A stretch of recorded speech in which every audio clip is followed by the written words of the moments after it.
Fala galerinha da segunda série, tranquilinho com vocês? Muito bem pessoal, hoje nós estamos começando então a nova temática de aula, né? Que envolve a questão dos anelídeos, tá? Então nós vamos discutir sobre os anelídeos, sobre as características dos anelídeos, beleza? Que envolve minhoca, minhocuçu, o sanguessuga, tá? Então nós vamos ver os detalhes básicos que envolvem os anelídeos, tranquilinho? Nosso capítulo é dividido em duas partes. Nós temos os anelídeos e os moluscos. Então hoje nós vamos trabalhar com os anelídeos e nossa segunda aula, tá? Nós vamos falar sobre os moluscos. Belezinha? Muito bem, pessoal. Então vamos acompanhar aqui, vamos soltar uma imagenzinha para os senhores, para a gente falar primeiro sobre as características gerais dos anelídeos, tá? Então, continuando nossa aula, show de bola, segunda série, firme e forte, vamos lá.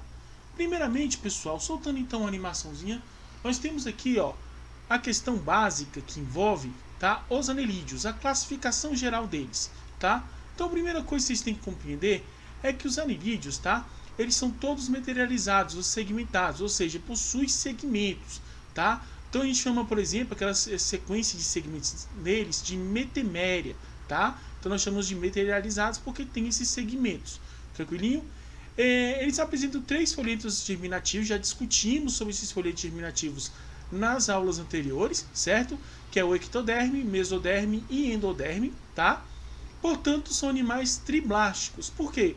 Porque apresentam esses 3 folhetos embrionários, tá? No seu desenvolvimento, beleza? Todos são celomatos, tá? Ou seja, possuem aquela dimensão, né, que a gente já tinha mencionado. Simetria deles é bilateral. E o tubo digestório é completo, ou seja, possui boca e ânus, tá? Diferente, por exemplo, lá dos plateumintos e nemateumintos, que você tinha aquelas diferenciações entre cada um dos animais. Muito bem. Aqui nós temos algumas características que envolvem, por exemplo, o sistema circulatório. O sistema circulatório desses animais, pessoal, eles possuem vasos sanguíneos, tá? E no caso a questão da hemoglobina, que é um pigmento que transporta os gases respiratórios. Então aqui você pode perceber, ó, a questão da junção que faz o transporte de nutrientes dentro do anelídeo, tá? Então aqui nós temos a minhoquinha e vem essa dimensão. Então a circulação é fechada, ou seja, ocorre dentro dos vasos sanguíneos. Então você vai ter essa troca aqui gasosa dentro dos vasos sanguíneos. E no caso da circulação aberta, ocorre o que? Fora dos vasos sanguíneos. Então você tem a circulação fechada e a circulação aberta, tá? Que envolve fora. Tranquilinho, pessoal? Muito bem. Outro ponto importante é a questão do sistema digestório. Repara bem, pessoal.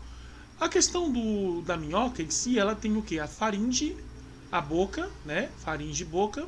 Você tem um esôfago, tá? O longo esôfagozinho aqui. O papo, a moela, tá? E aí você tem o intestino, beleza? E o ânus. Repara bem que nessa camada aqui do intestino, nós temos uma estrutura chamada de diflossole, tá? O pessoal às vezes confunde muito essa estruturazinha aqui, que é um pouquinho mais fina, né? Mas nesse caso, pessoal, é o que? É uma superfície de absorção, tá? Que você encontra. Por quê, professor? Porque as minhocas, pessoal, elas se alimentam o quê? Se alimentam da terra. Então a terra, tá? Vai passando por toda a sua extensão ao longo com que ela vai se locomovendo. Então a minhoca, ela precisa se locomover dentro da terra para conseguir alimento, tá? Então à medida que ela vai se locomovendo, a terra vai passando pelas estruturas, vai absorvendo os nutrientes até ser defecado. Ou seja, quando ela defeca o quê? Terra. É aquele ditado, né? Você é aquilo que você come, né? Então você é aquilo que você come. Então, tá? Elas defecam o quê? Defecam terra. Repara bem que quem já deu uma olhada, por exemplo, em uma terra, por exemplo, de né? Que é um mífero, né? Você pode perceber que às vezes você encontra um pedacinho meio mais resistente. São os cocôzinhos das minhocas, né, pessoal? Então, ou seja, são as fezes das minhocas. Mas vamos lá diretamente, né? O papo, que você tem o que? O armazenamento, tá? Esse armazenamento aqui básico. A moela, que é a trituração dos alimentos, que acontece aqui. O intestino, né? Com que uma dobra interna para o aumento da superfície. E a absorção, né? Que eu falei para vocês, que envolve aqui. Essa absorção que envolve a terra. E os restos de alimentos que não são aproveitados justamente com a terra, né? Formam os humus, né? Que são degradados. Tranquilinho? Então quando você falar solo umífero, porque tá lá cheio de cocôzinho, tá? Das minhocas. Muito bem, continuando então, pessoal. A classificação, tá, dos anelídeos, você pode encontrar os hirudíneos, tá? Que são aquelas, por exemplo, sem caudas, né? Beleza? Então, por exemplo, nos hirudíneos, sem caudas não, desculpa, pessoal, sem cerdas, né? Caudas a gente está falando de outro lá. Que são, por exemplo, a questão dos sanguessugas. Repara bem, pessoal, que o sanguessuga, ele na verdade, ele é um parasita, tá? Ah, professor, sim, ele é um parasita. Mas às vezes o pessoal associa da seguinte maneira: é um parasita bom. Por quê? Porque ele é usado na medicina, né? E ele é o único hematófago que a gente pode citar.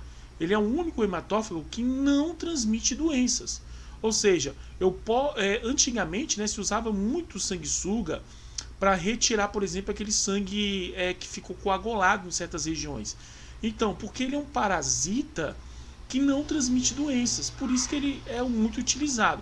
Hoje ainda na medicina moderna se usa sanguessuga, né? Eu vou até pedir para vocês, tá? Que vocês dão uma pesquisadinha aí e me diz quais são as terapias que estão usando sanguessuga, né? Na nossa nova geração, né? Vocês podem citar. Vou dar um destaque para vocês, tá? Interrompendo aqui um pouquinho a aula, de uma aluna que falou, né? Que eu esqueci até qual foi o nome da aluna. E ela citou lá a questão de 22 metros que encontramos lá, a questão da tênia, da teníase, né? Ela encontrou de 22 metros. Só que eu nunca vi mais nenhum aluno citando lá se encontrou um tamanho maior, né? Relacionado à tênia. Eu quero que vocês dêem uma pesquisada nisso, tá bom, pessoal? Vamos lá, galerinha. Ajude o professor, participa da aula. Voltando então à aula, vamos lá. Então, hirudíneos, tá? São sem cerdas, né? Então, por exemplo, nós temos aqui a questão do sanguessuga. Nós temos os poliquetos com muitas cerdas, tá? Que nós temos os neres. Esses neres, pessoal, eles vivem, por exemplo, no mar, tá? Você encontra muito esses neres. Você pode ver essa questão dessas cerdas que você encontra na extensão do corpo deles. E os oligoquetos, que são poucas cerdas que envolvem, por exemplo, a questão da minhoca, tá vendo? Ó? A minhoca e o minhocuçu. Se tivéssemos no nosso laboratório, né, galerinha, a gente ia fazer, tá? Um laboratório. Infelizmente, nós estamos perdendo muito com essa pandemia, porque a gente poderia estar vendo isso no laboratório, né? Para a gente poder observar com mais nitidez a característica básica da minhoca. Mas, voltando então. Então, pessoal, primeiramente você tem então essas três classes: hirudíneos, sanguessuga, poliquetos, os neres, e os oligoquetos, as minhocas. Tranquilinho? Muito bem. Agora, galerinha, nós temos a questão da reprodução desses animais. São sexuados, tá? São todos sexuados e são hermafroditas, ou seja, eles acasalam simultaneamente. Tá até a imagenzinha aqui mostrando para vocês esse acasalamento simultâneo, tá vendo?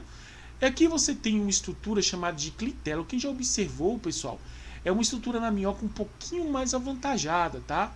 Então ela é chamada o quê? De clitelo, beleza? Então você ocorre, por exemplo, a troca dos espermatozoides e a troca, por exemplo, que envolve troca de gametas, né? E aí você tem a questão o quê? A questão da injunção, né? A liberação de ovos. Esses ovos, né? Que são liberados, né? Você vai ter, por exemplo, na terra, os ovinhos, né? E aí você tem, né? Novas minhocas saem esses ovinhos. Uma coisa importante, galerinha, que vocês têm que entender: as minhocas, elas vivem muito marinhadas, então elas vivem o tempo todo se reproduzindo, tá? Então você vai encontrar, quando você vai procurar minhoca, pode perceber que elas estão muito maranhadas juntas, né? Então elas estão sempre se reproduzindo, então sempre vai ter minhoca ali, beleza? Então, só ficando bem claro para vocês, o clitelo produz os castros, né? Casulo, né? Para os ovos. Então, um casulozinho aqui para os ovos que depois são liberados. Belezinha? Então, ficando bem atento isso aí para vocês, pessoal, vocês não esquecerem. Olha só, então, galerinha, primeiramente, nós temos então essa questão na base da reprodução delas. Agora, passando um pouquinho mais aqui, ó, só para a gente poder voltar à imagem, eu vou mostrar para vocês uma imagenzinha aqui agora de uma reprodução, um vídeo que mostra a reprodução da minhoca. Eu quero que vocês dêem um destaque que a gente vai falar aqui sobre ele.